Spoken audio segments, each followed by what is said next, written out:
அனைவருக்கும் வணக்கம். நம்ம 10 ஆண்டு காலத்துல இவங்க என்ன பண்ணாங்கன்ற ஒரு விஷயம் ஒவ்வொருத்துக்குமே எல்லாருக்குமே தெரியும். அதை மீண்டும் மீண்டும் தொடர்ச்சியா நம்ம சொல்லிட்டு இருக்கிறோம். இந்த கூட்டத்துல மட்டும் இல்லாம தொடர்ச்சியா நம்ம சொல்ல போறோம். அது எல்லாருக்குமே தெரிஞ்ச விஷயம் தான். அதான் குறிப்பா இவங்களை பத்தி சொல்லணும்னா, இவங்க ஆட்சிக்கு வந்ததுல இருந்து பெண்களுக்கு பாதுகாப்பே இல்லைங்க.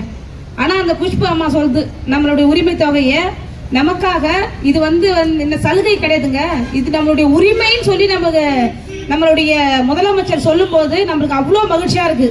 அதையே அவங்க கொச்சை பத்தி பேசுறாங்க. அவங்க ஒரு பெண்ணை கூட எப்படி ஒரு பெண்ணை இப்படி இழிவுபடுத்துறாங்கன்றது தெரியல. அதுக்கு ஒரு உதாரணமா சொல்லணும்னா, பெண் தொடர்ச்சியா சாதிய வன்கொடுமைகளும் அதிகமா அந்த பிஜேபி கவர்மெண்ட் வந்ததுல இருந்து தான் நடந்துட்டு இருக்குது. அதுக்கு ஒரு சாட்சியா தான் இப்போ மாம்பழமும் சேர்ந்துருக்குது. தொடர் ஆறுமுகம் ரொம்ப சிறப்பா பேசினாரு. ஆறுமுகம் தொடர் சொன்ன மாதிரி இந்த மாம்பழம்ன்றது கண்டிப்பா எடுப்படாது. அது அழுகி போன ஒரு விஷயம். அது ரொம்ப நாளம் ஆச்சு தமிழ்நாட்டில் அழுகி போய். இப்ப மீண்டும் போய் ஏதோ தாமரை கூட சேர்ந்தா அவங்க ஏதோ எதுக்காக போனாங்கன்றது எல்லாருக்குமே தெரியும். அதாவது ராமதாஸ் அவர்களுடைய குடும்பம் மட்டுமே பொழைச்சிட்டு இருக்குது. ஒட்டுமொத்த வன்னியர்களுடைய நம்ம சாதி, நம்ம ஒரு சாதி, அந்த சாதி எப்படி பிஜேபி எப்படி நம்மளெல்லாம் இந்து சந்து பொந்துன்னு சொல்லிட்டு இருக்கானோ, அதே மாதிரி நம்ம எல்லாம் வன்னியர்கள், நம்ம ரொம்ப வீர பரம்பரை அந்த பரம்பரைன்னு சொல்லிக்கிட்டு சூட்கேஸ் அவங்க வாங்கிட்டு இப்ப நாங்க எங்க குடும்பத்துல சார்ந்தவங்க யாருமே நாங்க அரசியலுக்கு வர மாட்டோம்னு சொன்னோம். ஆனா எங்க மருமகளை நாங்க சொல்லலையேன்னு சொல்லி வெக்கம் இல்லாம சொல்லிட்டு இருக்காங்க. ஏன்னா பிஜேபி கவர்மெண்ட்டுக்கு அது சுத்தமா கிடையாது. சூடு சொரணை அதெல்லாம் எதுவுமே கிடையாது. அதே மாதிரி தான் இவங்க. அதாவது என்ன சொல்றது, எனக்கு ரொம்ப அசிங்கமா வருது. நான் நான் அந்த மாதிரி பேசக்கூடாது, அதெல்லாம் தவிர்க்கணும்னு நினைக்கிறேன். எங்களுக்கு ஒரு நாகரிகமான அரசியலை உள்வாங்கி அதை சொல்லி கொடுத்துருக்காங்க எங்க இயக்கத்துல. அதனால நான் சில விஷயங்களை தவிர்க்கணும்னு நினைக்கிறேன். அதே மாதிரி இந்த மாதிரி தொடர்ச்சியான மக்கள் விரோத சட்டங்கள், நம்ம தோழர் சொன்ன மாதிரி எல்லா சட்டமே எதுவுமே விவாதத்துக்கு உட்படுத்தல.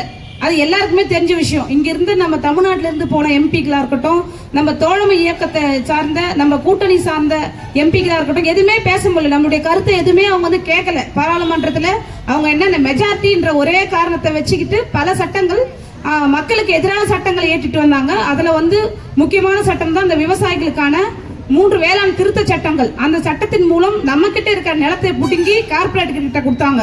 அதே மாதிரி இப்போ தோழர் மேகலா சொன்ன மாதிரி நம்ம குறிப்பா இங்க பெரும்பாலும் இந்த பரப்புரை கூட்டத்துல அதிகமா இங்க இருக்கிறது யாருன்னு பாத்தீங்கன்னா பழங்குடி மக்கள் தான். இன்னைக்கு இவங்க அதிகமா பயன்படுத்துறது இந்த ரேஷன் கடையில் இருக்கிற அரிசியை தான். இதுக்கும் அவன் வேட்டு வச்சுட்டான். அப்ப நம்மளுக்கு கோபம் வரணுமா வரக்கூடாதா?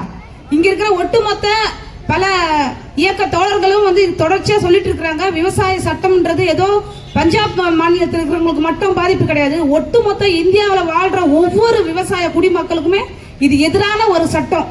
அது மாதிரி ஒவ்வொரு சட்டமும் சொல்லிட்டு போலாம். 10% இடஒதுக்கீடுங்க. சமூக நீதி பேசின ஒரு மிகச்சிறந்த இந்தியாவிலேயே சமூக நீதியை உயர்த்தி பிடிக்கிற மாநிலத்தில் நம்ம இருக்கிறோம். இன்னைக்கு இந்தியாவிலேயே இடஒதுக்கீடு அதிகமா கொடுத்துட்டு இருக்கிற, அதிகமா வழங்கிக்கிட்டு இருக்கிற திராவிட நாட்டில் இருந்துகிட்டு இங்க இருந்த என்ன பண்ணாங்க, 10% இடஒதுக்கீடு. அதாவது உயர்ந்த சாதி, நான் உயர்ந்த சாதி, நான் பார்ப்பனர், ஆனா சோத்துக்கு பிச்சை எடுக்கிறேன், அதனால எங்களுக்கு என்ன பண்ணுங்க இடஒதுக்கீடு கொடுங்கன்னு சொல்லி 10% இடஒதுக்கீடை நிறைவேற்றினாங்க. அதுக்கும் என்ன பண்ணல, யாருடைய கருத்து கணிப்பு என்ன பண்ணல, கேட்கல. எல்லாமே எல்லாமே பாப்பானுக்கு. அதுதான் இந்த ஆட்சி. அதை நம்ம புரிஞ்சுக்கணும். நம்ம ஏதோ பிஜேபி வந்துச்சுன்னா தாமரை மலர்ந்தா நம்ம அப்படியே எல்லாமே மகிழ்ச்சியா இருந்துருவோம் அப்படின்ற மாதிரி சில மூல செலவை செய்தவர்கள் நினைச்சிட்டு இருக்கிறாங்க. கண்டிப்பா பிஜேபி வர்றதுனால யாருக்கும் எந்த நன்மையும் கிடையாது. சூத்திரர்கள் சொல்றாங்க இல்லையா, அவங்க யாருக்குமே எந்த நன்மையும் கிடையாது. பார்ப்பனர்களுக்கு மட்டும்தான் அது பொற்காலம். அதனாலதான் மீண்டும் மீண்டும் பிஜேபி வரணும்னு நினைக்கிறாங்க. இங்க கோட்ஷா பேரை சொல்லிக்கிட்டே நம்ம என்ன பண்ணாங்க, சென்னையில ஒரு அம்மா ஜெயிச்சு வந்திருக்கிறாங்க. அப்போ அது இந்த தமிழ்நாட்டில் அதுவே நம்ம விட்டுருக்க கூடாது. இது நம்ம ஒட்டுமொத்தமா இதுதான் ஒரே ஒரு சான்ஸ் தான் நமக்கு இருக்கு. அது இந்த தேர்தல் தான். இந்த தேர்தலை நம்மளுடைய ஒட்டுமொத்த எதிர்ப்பை நம்ம தெரிவிக்கணும்னா பாஜகவை கண்டிப்பா என்ன பண்ணணும், வீட்டுக்கு அனுப்பணும். நம்மளுடைய இந்தியா கூட்டணிக்கு நம்மளுடைய வாக்கு ஒட்டுமொத்த நம்மளுடைய சொந்தங்கள், நம்மளுடைய கொள்கை உறவுகள் எல்லாருமே சேர்ந்து நம்ம இந்திய கூட்டணியை நம்ம ஆதரிக்கணும். அதே மாதிரி இந்த காஞ்சிபுரம் மாநகரில் நம்மளுடைய தோழர் செல்வம் அவர்களை அதிகப்படியான வாக்குகள் உதயசூரியன் சின்னத்தில் வாக்களித்து அவரை வெற்றி பெற செய்ய வேண்டும் என்பதை கூறிக்கொண்டு வாய்ப்பு கொடுத்த உங்கள் அனைவருக்கும் என்னுடைய மனமார்ந்த நன்றியை தெரிவித்துக் கொள்கிறேன். நன்றி, வணக்கம்.